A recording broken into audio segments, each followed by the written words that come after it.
సిద్ధపరుచు ఈ ఆత్మీయమైన సందేశాన్ని వీక్షిస్తున్న మీ అందరికీ నా హృదయపూర్వక వందనాలు. ఈ దినాన్ని సిద్ధపడు అనే వాక్యాన్ని మనం ధ్యానించుకుందాం. ఈ రోజుని ఎవరు సిద్ధపడ్డారు అనేది మనం ఆలోచిద్దాం. ఎవరి మీద ఎవరు సిద్ధపరిచినవి ఏమిటి అనేది మనం గమనించి చూస్తే ఈ రోజున మనము ధ్యానించేది ఆమాను మొద్దికై మీద ఆమాను ఉరుకొయ్యని సిద్ధపరిచినట్లుగా మనకి కనపడుతూ ఉంది. ఎందుకు ఉరుకొయ్యని ఆయన సిద్ధపరిచారో అనేది మనం గమనించి చూస్తే, మొద్దికై ఆమానును నమస్కారము చేయలేదని ఆయన మీద పగపట్టెను, చాలా పగపట్టెను. ఎంతగా పగపెట్టాడంటే, మొద్దికై నమస్కారం చేయలేనందున యూదులందరినీ కూడా సంహరించాలని ఆయన ఆలోచన కలిగి రాజు దగ్గర తాకీదు రాయించుకున్నాడు. అంటే ఆర్డర్ తీసుకున్నాడు. ప్రతి ఒక్క రాష్ట్రంలోకి, ప్రతి ఒక్క జిల్లాలోకి ఈ తాకీదును పంపాలి, వారిని సంహరించాలి అనేది గొప్ప ఆలోచన కలిగి ఉన్నప్పుడు తన ఆలోచన తారుమారైపోయినట్లుగా మనకు కనపడుతూ ఉంటుంది. ఎందుకు ఈ ఉరిని సిద్ధపరిచాడు అనేది మనం గమనించి చూస్తే ఒక్కటే, ఆయన లోకములోని అధికారికి నమస్కారము చేయలేదని. ఎందుకు మొద్దికై నమస్కారం చేయలేదని లోతుల్లోకి మనం వెళ్ళినట్లయితే, మొద్దికై ఐగుప్తు దేశం నుండి ఇశ్రాయేలును విడిపించిన దేవుడు తండ్రి అయిన యెహోవా, ఆయనకు తప్ప మరెవ్వరికి నేను నమస్కారం చేయను అని ఆయన తలంపు కలిగి ఉన్నారు. అయితే ఆమాను మాత్రము ఈయన నమస్కారం చేయలేనందున ఇతన్ని సంహరించాలనుకున్నాడు. అయితే ఇతను సంహరించాలనుకుంటున్నప్పుడు ఎలాగ సంహరించాలని అనుకున్నాడంటే, ఎలాగ ఆమాను వారిని రేపుతున్నాడంటే, మనం గమనించి పరిశుద్ధ గ్రంథంలోంచి చూసుకున్నట్లయితే 3వ అధ్యాయం, ఎస్తేరు గ్రంథము 3వ అధ్యాయము 13-14 వాక్యాలు మనం చదువుకుందాం. ఆదారు అను 12వ నెల 13వ దినమందు యవనులనేమి వృద్ధులనేమి శిష్యులనేమి స్త్రీలనేమి యూదుల అందరినీ ఒక్క దినమందే బొత్తిగా నిర్మూలన చేసి వారి సొమ్ము కొల్లపుచ్చుకొనుమని తాకీదులు అంచేవారి చేత రాజ్య సంస్థానాలన్నిటికీ పంపబడిను. మరియు ఒకానొక దినమునకు వారు సిద్ధపడవలెనను ఆ ఆజ్ఞకు ఒక ప్రబలింపబడినై ప్రతి సంస్థానములో ఉన్న సమస్త జనులకు ఇయ్యబడుటకు పంపబడిన తాకీదు పంపబడిన. ఎవరెవరిని రేపుతున్నాడంట? మొదట యవనులను, వృద్ధులను, శిష్యులనేమి, స్త్రీలనేమి అందరినీ చంపేయాలనుకుంటున్నాడు. అంటే ఇక్కడ ఆమాను ఎంత భయంకరమైన పన్నాగం పన్ని ఉన్నాడు చూడండి. ఈ రోజుల్లో కూడా మన మీద మన శత్రువులు అనేకమైన పన్నాగం పన్నుతూ ఉంటారు, కుట్రలు పన్నుతూ ఉంటారు. ఎందుకంటే మనల్ని బట్టి వారు లాభం రాక, వారికి మనం ఒకవేళ అందరూ నమస్కారం చేస్తుంటే మనం కొంచెం విరోధంగా ఉన్నందున, లేకపోతే ప్రభు సన్నిధిలో మనం నడిపించబడుతున్నందున లోకములో ఎందరో విరోధం కలిగి మనకు బ్రతుకుతూ ఉంటారు. అయితే ఎందరు విరోధం కలిగి మనం ఉన్నా సరే మనం చేయవలసిన పని ఒకటి ఉంది. మొద్దికై మీద ఇంతగా పన్నాగం పన్నినప్పుడు మొద్దికై ఏం చేశాడు తెలుసండి? కలవరపడలేదు, ఇబ్బంది పడిపోలేదు. అతను దేవుని దగ్గరికి నడిపించబడ్డాడు. ఎట్లాగా నడిపించబడ్డాడు అంటే, లోకంలో ఉన్న వరకు ఎవ్వరికీ చెప్పలేదు, కానీ మొదట ఆయన చేసిన పని ఏమిటో తెలుసా అండి? చూడండి, ఎస్తేరు గ్రంథము 4వ అధ్యాయం 1వ వాక్యములో మనం చూస్తే, జరిగినదంతయు తెలుసుకునగానే మొద్దికై తన బట్టలు చింపుకుని, గోనె బట్ట కట్టుకుని, బూడిద పోసుకుని పట్టణము మధ్య బయలు వెళ్ళి మహాశోకముతో రోదన చేసి ప్రభుని ప్రార్థన చేయటం మొదలుపెట్టాడు.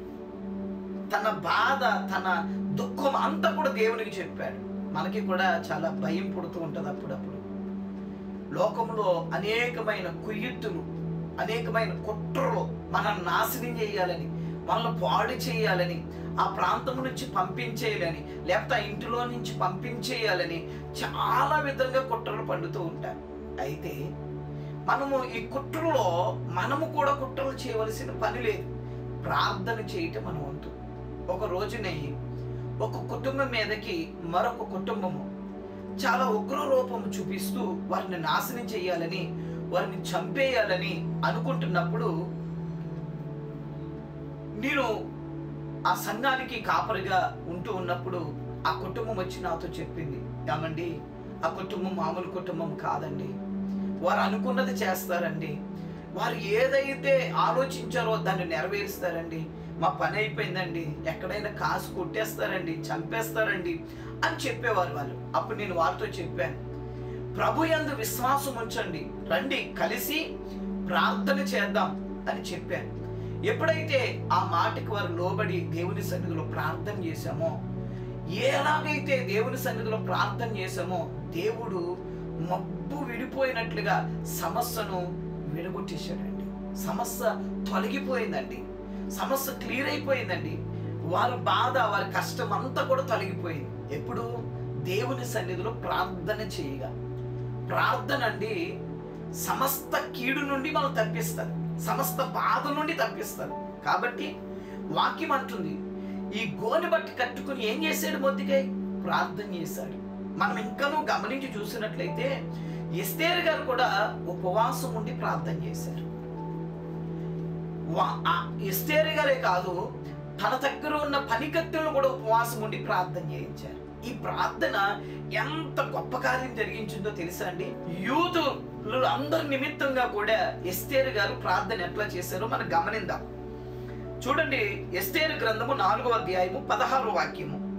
నీవు పోయి సూసానునందు కనబడిన యూదులందరినీ సమాజ మందిరమునకు సమకూర్చి నా నిమిత్తము ఉపవాసముండి 3 దినములు అన్నపానములు చేయుకుడి, నేనును నా పనికత్తెలను కూడా ఉపవాసము ఉందుము అంటున్నారు. అంటే చూడండి, ఎస్తేరు గారికి ఈ మాట తెలిసిన వెంటనే కూడా ఆమె గారు కూడా ప్రార్థన చేస్తూ ఆమె పనికత్తెలతో కూడా ఉపవాసం ఉండి ప్రార్థన చేశారు. వీరు ప్రార్థన చేస్తూ ఉండగానే మనం భయపడవద్దు, దయచేసి ఇక్కడ గమనించాలి జాగ్రత్తగా. వీరు ప్రార్థన చేస్తున్నారు, ఓ పక్క నుంచి ఉరుకొయ్యి సిద్ధపరచబడుతుంది, ఓ పక్క నుంచి శత్రువులు సిద్ధపడుతూ ఉన్నారు, ఓ పక్కన ప్రార్థనతో వీరు సిద్ధపడుతూ ఉన్నారు. మనం ప్రార్థనకు సిద్ధపడిన వారిగా ఉండాలి.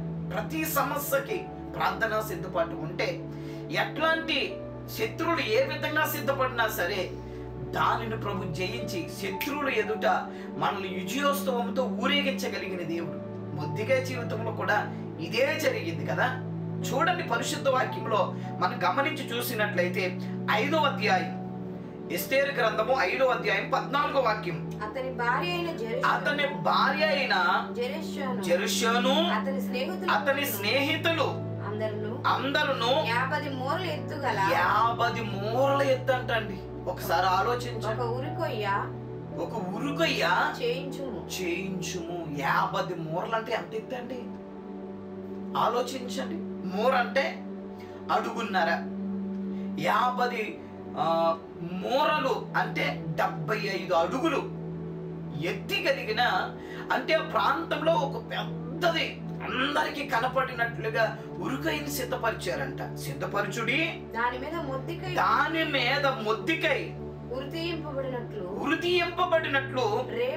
రేపు నువ్వు రాజుతో మనవి చేయము, తరువాత నువ్వు సంతోషముగా రాజుతో కూడా విందునకు పోదు అని అతనితో చెప్పెను. ఈ సంగతి హామానునకు యుక్తముగా కనబడినందున అది ఒక ఉరికొయ్య ఒకటి సిద్ధము చేయించెను. గమనించారా? కొంతమంది ఉంటారండి, ఈ శత్రువుడికి ఎక్కువ జనం కనపడుతూ ఉంటారు, మన పక్షముగా ఎవ్వరూ ఉండరండి. అందుకనే లోకం అంటది కదా, నోరున్నవాడిదే రాజ్యం అని. నోరు ఉండాలి. జనబలం చూసుకుంటారు కొందరు, కొందరు నోరు బలం చూసుకుంటారు, కొందరు డబ్బు బలం చూసుకుంటారు. అయ్యా ఇక్కడ అధికార బలం చూసుకున్నాడు. రెండోది స్నేహితులు 50 మంది ఉన్నారంట. ఇతనికి బలం ఎక్కువగా ఉన్నట్టుగా కనపడుతుంది, కానీ మొద్దికే ఒక్కడే గోను బట్ట. అక్కడ ఎస్తేరు, అలాగే ఎస్తేరుతో పాటు పనిగెత్తులు, వీళ్ళే తక్కువ మంది మనకు కనపడుతున్నారు. మీరు ఒక్కసారి అనుకోవచ్చు, ఏమండి ఆమె నోరుని మనం జయించలేమండి, వారికి జనబలం ఉందండి, వారికి ధనబలం ఉందండి, ఏదైనా చేయగలరు, వాళ్ళు ఇలా సిద్ధపరిచారండి, ఇలా కేసు పెట్టారండి, ఇలా ఇబ్బంది పెడుతున్నారండి అని ఎన్నో విధాలుగా వారి పక్షంగా అధికారం ఉందండి, వాళ్ళు ఉన్నారండి, వీళ్ళు ఉన్నారండి మనం మాట్లాడుకుంటూ ఉంటాం. ఎవరున్నా ఎంతటి ఉరికయ్యను వారు సిద్ధపరిచినా మన సిద్ధపాటు ఏంటో తెలుసా అండి? ప్రభు మన పక్షంగా ఉన్నాడని మనము ప్రార్థనా సిద్ధపాటు కలిగిన వారిగా ఉండాలి. ప్రార్థన ప్రతి ద్రోహ కార్యములు జరగకుండా ఆపేస్తుందట. ప్రార్థన చేస్తే చాలు. అందుకనే బైబిల్లో ఉంది కదా, స్తుతి స్థితిని మార్చేస్తుందని, ప్రార్థన పరిస్థితులన్నిటినీ మార్చేస్తుందని. ఎప్పుడు ప్రార్థనతో సిద్ధపడండి. మొద్దుకే తొందరపడలేదు, త్వరగా ప్రార్థన చేశాడు, గోను బట్ట కట్టుకున్నాడు, విజ్ఞాపన చేయటం మొదలు పెట్టాడు. వీళ్ళేం చేస్తున్నారు? ఊరుకొని సిద్ధపరుస్తున్నారు. ఇక్కడ లాస్ట్గా మనం గమనించవలసిన విషయం ఏమిటో తెలుసా అండి? శత్రువులు ఎంతగా చెలరేగిపోతున్నారా? మనము 7వ అధ్యాయంలోకి వస్తే ఈ మొద్దికై చేసిన ప్రార్థన, ఎస్తేరు చేసిన ప్రార్థన, యూదులందరూ ఎస్తేరుతో పాటు తన పనికత్తులను ప్రార్థనా సిద్ధపాటు కలిగి ఉండి వారు ప్రార్థన చేస్తున్నందున ఏం కలిగిందో తెలుసా అండి? చూద్దాం. 7వ అధ్యాయం, ఎస్తేరు గ్రంథం 7వ అధ్యాయం 10వ వాక్యంలో మనం చూస్తే, కాగా హామాను మొద్దికైకి సిద్ధము చేసిన ఉర్రికొయ్య మీద వారు అతనిని ఉరితీసిరి. చూడండి, ఎవరి కొరకు సిద్ధం చేశాడు ఉరికొయ్య? మొద్దికై కొరకు. మరి ఎవరు ఉరి తీయబడ్డారు? ఒకసారి ఆలోచిస్తున్నారా? ప్రభు నీ కొరకు సిద్ధపరచబడింది ఏంటో తెలుసా? మేలు అంటాడు. మేలుకరమైందే గాని ఎప్పుడు కీడును ఆయన నీకు చేయుడు. అయితే మనం ఎప్పుడు ప్రార్థనా సిద్ధపాటు కలిగిన వాడిగా ఉండాలి. ఒకవేళ శత్రువు మన కొరకు సిద్ధపరిచినవి అనేకమైన ఉరుకులా ఉండొచ్చు, మనల్ని పాడు చేసే ఉండొచ్చు, అయినా సరే మనం ప్రార్థనా సిద్ధపాటుతో ఉంటే కీడు మేలుగా మారిపోతుందండి. మనకి మేలు కలుగుతుంది ఎవరైతే. అందుకనే బైబిల్ అంటది, నువ్వు ఏది ఎత్తుతావో అది పంట కోస్తావు. మనము హామానులాగా గర్వం కలిగి వాళ్ళని పాడు చేయాలని మీరు కూడా ఆ విధంగా ఒకవేళ సిద్ధపరుస్తున్నారు. ఇక్కడ స్నేహితులు కూడా చూడండి హామానులు ఎలా సిద్ధపరుస్తున్నారు. హామాను ఆ మాటని విని నా వెనకాల ఇంతమంది జనం ఉన్నారని ఊరట పడ్డాడు, సంతోషపడ్డాడు, ఉల్లాసంగా చేశాడు పని. నేను ఏమయ్యాడు? చివరికి నాశనం గురి తెచ్చుకున్నాడు. రాజు దగ్గరికి వెళ్ళినప్పుడు రాజు అంటున్నాడు, నాకు ఒక ఆయన మేలు చేశాడు, ఆయనకి నేను సన్మానం చేయాలనుకుంటున్నాను, ఊరేగించాలనుకుంటున్నాను అంటే హామాను ఉల్లాసం ఎక్కువైపోయింది. చూసారా?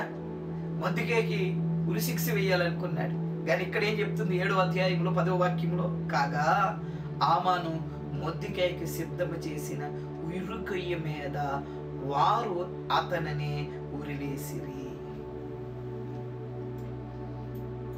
నువ్వు ఎవరినైతే నాశనం చేయాలనుకున్నావు నాశనం అయిపోతారు.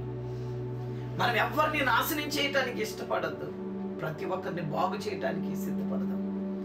మనకి ఎవరు కీడు చేసినా సరే వాళ్ళు పాడైపోవాలి, అతను ఉరి తీయబడాలని మాత్రము మొద్దికై కోరుకోలేదు, కానీ దేవుడే అతనికి ఉరి వేయించాడు.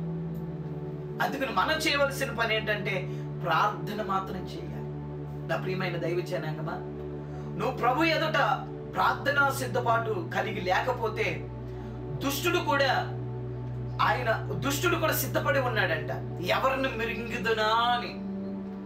అందుకుని అంటాడు ఆయన, యేసు ప్రభువారు, ఇప్పుడైనను అంటాడు ఆయన, ఇప్పుడైనను ఉపవాసం ఉండి కన్నీళ్లు విడిచుచు దుఃఖించుచు మనఃపూర్వకంగా నా యొద్దకు తిరిగి రండి, మీకు సంతోషాన్ని అనుగ్రహిస్తానంటాడు. ఒకవేళ నీ మీద ఎవరైనా ఉరుకై సిద్ధపరిచినట్లుగా, లేకపోతే నీ మీద ఏదైనా శత్రువు తత్వాన్ని నీ కొరకు సిద్ధం చేసుకుని ఉన్నారేమో, మీరు ప్రార్థన మాత్రం చెయ్యండి. ప్రార్థన మన జీవితాలను మారుస్తుందండి. అందుకనే నా ప్రియమైన దైవ జనాంగమా, ఒకవేళ మనలో ఎవరికైనానో సరే దేవుని యందు నిరీక్షణ లేక, ప్రార్థన లేక ఉన్నామో, యేసు ప్రభువు వారు సిలువకు అప్పచెప్పబడుతున్నప్పుడు ఒక గడి అయినను మీరు ప్రార్థన చేయలేరా అన్నాడు. ఎందుకంటే ఎప్పుడు మన ప్రార్థన సిద్ధపాటు ఉండాలి, మెలకువ కలిగి ఉండాలి. ఎందుకంటే శోధనలో ప్రవేశించుకుంటున్నట్లు మెలకువ కలిగి ప్రార్థన చేయండి అన్నాడు. ప్రార్థనే మొద్దికైని ఊరి నుండి విడిపించింది. ప్రార్థనే అతనిని విజయోత్సవములతో ఊరేగించింది. ఏ అధికారము చూసి ఎర్రవీగిపోయాడో ఆ అధికారము లేదు, అసలు అతను లేడు. ఏ అధికారము కొరకు ఎర్రవీగిపోయాడో ఆ ఎర్రవీగిపోయిన ఆ అధికారమే మొద్దికైకి ఇచ్చినట్టుగా మనకు కనపడుతుంది. కాబట్టి ఇప్పుడైనను దేవుని సన్నిధిలో ఎవరో సిద్ధపరచబడిన ఊరి కొరకు నువ్వు భయపడక ప్రార్థన చేయి. ఏ అధికారము చేత, ఏ బలము చేత, ఏ ధనము చేత వారు ఎర్రవీగుతున్నారో ప్రభు వారికన్నా ఒక ఉన్నతమైన స్థలములో మనల్ని కూడా నిలబెట్టగలిగిన దేవుడు. మరి మీరు సిద్ధపడతాడా, లేకపోతే అపవాది సిద్ధపడుతుందంట? ఇప్పుడు మీరు సిద్ధపడితే దేవుడు అపవాదిని జయించి ఉన్నతమైన కృపను ఇవ్వగలిగిన దేవుడు. నా ప్రియ సహోదరి, నువ్వు సిద్ధపడు, అనేక మందిని సిద్ధపరచు. ఈ ఆధ్యాత్మిక కార్యక్రమాల్ని మీరు చూస్తూ అనేక మందిని ప్రోత్సహించండి, షేర్ చేయండి, సబ్స్క్రైబ్ చేయండి, కామెంట్ ద్వారా మాకు తెలియచెప్పండి మీ ప్రార్థన అవసరతలు కానీ, లేకపోతే ఇది విన్న తర్వాత మీ జీవితం ఎట్లాగా మలుచుకోవాలనుకుంటున్నారు, మలుచుకున్నారు, ఇవి మీకు ఎలాగా అనిపిస్తున్నాయి మాకు తెలియచెప్పండి. మీరు కామెంట్ ద్వారా అయినా, లేకపోతే ఇదిగో ఈ స్క్రీన్ మీద మీకు కనపడుతూ ఉంటుంది నెంబర్, వాట్సాప్ ద్వారా అయినా మాకు తెలియచెప్పండి. ప్రభు మిమ్మల్ని దీవించును గాక. ఆమేన్.